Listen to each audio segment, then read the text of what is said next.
My mother served Ralph a second piece of cake. He threw up right after he finished it. Me and Grandma took the kids into the living room while my mother cleaned up the mess. Grandma told Fudge he could open his presents while his friends watched. Again, different those days. You would open your presents while everyone watched. Jenny brought him a musical Jack-in-the-Box. When you turn the handle around, it plays Pop Goes the Weasel. When you reach the part of the song about Pop, the top opens and a funny clown jumps up. Fudge loved it. He clapped his hands and laughed, but Sam started to scream, "No more! No more! Take it away!" He hid his hands on his face and wouldn't look up until Grandma promised to put the Jack-in-the-Box in another room. Fudge opened Ralph's present next. It was a little wind-up car that ran all over the floor. I kind of liked it myself.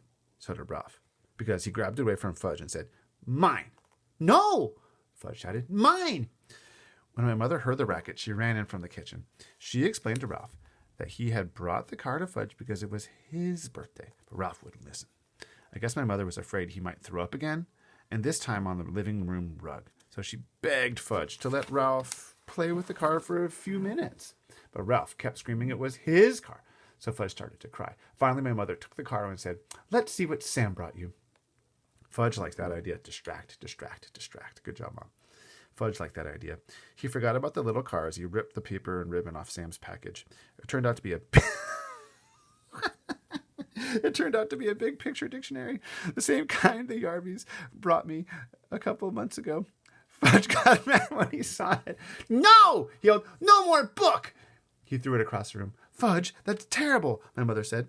"You mustn't do that to the nice book." "No book!" Fudge said. Sam cried, "He doesn't like it. He doesn't like my present. I want to go home. Grandma tried to comfort Sam while my mother picked up the book. She gathered the wrapping paper and ribbons and cards together. Fudge didn't even look at any of the birthday cards. Oh well, he can't read, so I guess it doesn't make any difference. "Peter," my mother said, "let's start the games. Now? Quick!" I checked the time. I hoped the party was almost over, but no. It was only 1:30. Still an hour to go. I went into my room where I had blown up a lot of balloons. My mother had the party book, and it says 3-year-olds like to dance around with balloons.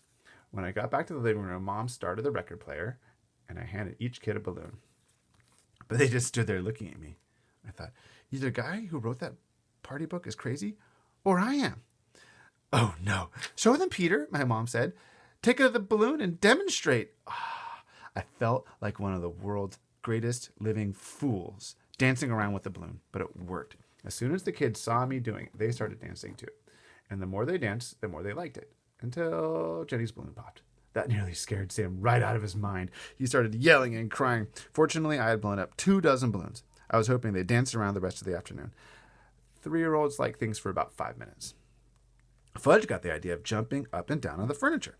The others liked that too. So instead of dancing with their balloons, that's what they did. And soon they were running from room to room, yelling and laughing and having a great time because they're all hopped up on sugar, right? Then the doorbell rang. It was Mrs. Rudder. She lived in the apartment right under us. She wanted to know what was going on. She said it sounded like her ceiling was about to crash in on her any second. My mother explained that Fudge was having a little birthday party. And wouldn't she like to stay for a piece of cake? Sometimes my mother's really clever.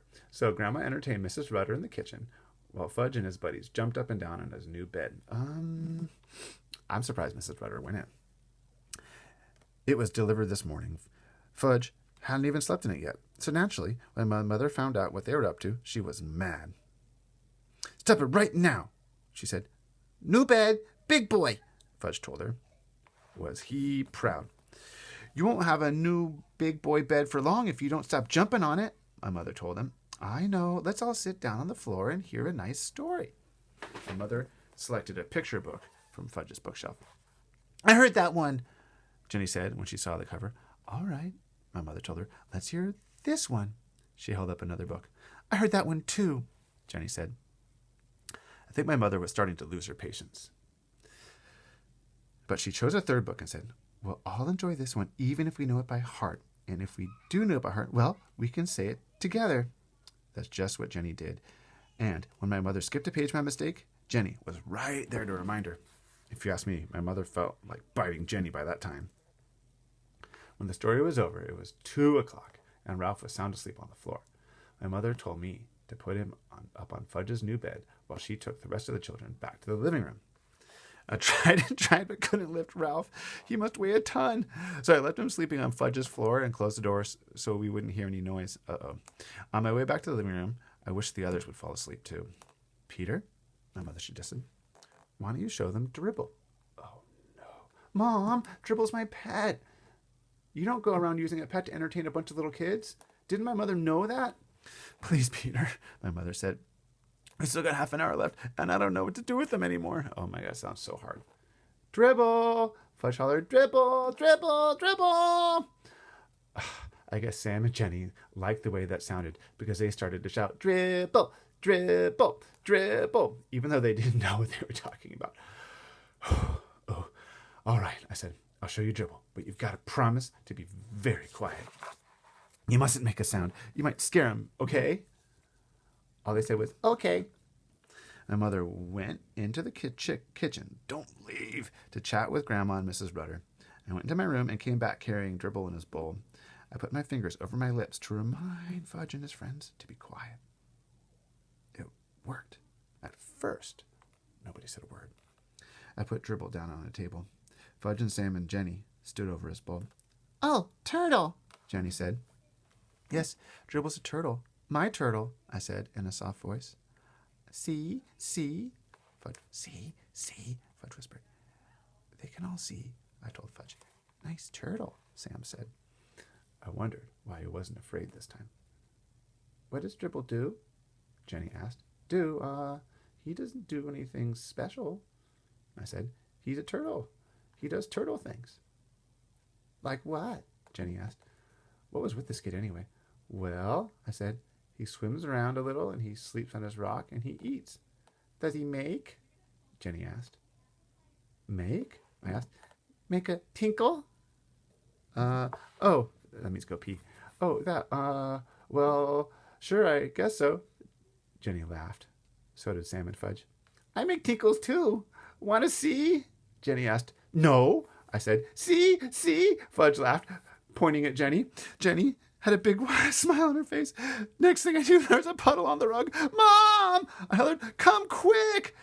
My mother dashed in from the kitchen. What, Peter? What is it? Just look at what Jenny did, I said. What is that? My mother asked, eyeing the puddle. She made it on the floor, I said, and on purpose. Oh, Jenny, my mother cried. You didn't. Did too, Jenny said. That was very naughty, my mother told her. You come with me. She scooped up Jenny and carried her into the bathroom. After that, Mom mopped up the puddle. Finally, the doorbell rang. It was 2:30. The party was over. I could hardly believe it. I was beginning to think it would never end. First, Ralph's mother came.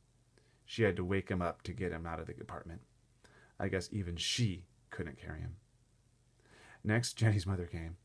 Mom gave her Jenny's sweatpants in a baggie. That was all she had to do. Jenny's mom was plenty embarrassed. Sam's mother came last, but he didn't want to go home. Now that he was used to us, I guess he liked us. He cried, more party, more!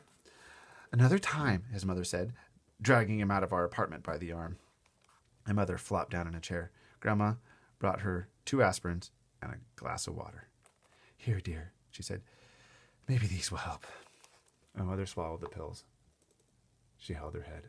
Ugh, 3 is kind of young for a party, I told my mother. Peter, Warren, Hatcher. My mother began. Yes? I asked. You are absolutely right. I flopped down next to my mother. She put her arm around me. Then we both watched Fudge work his new jack-in-the-box. Later, when my father came home, he said, how'd the party go? My mother and I looked at each other, and we laughed.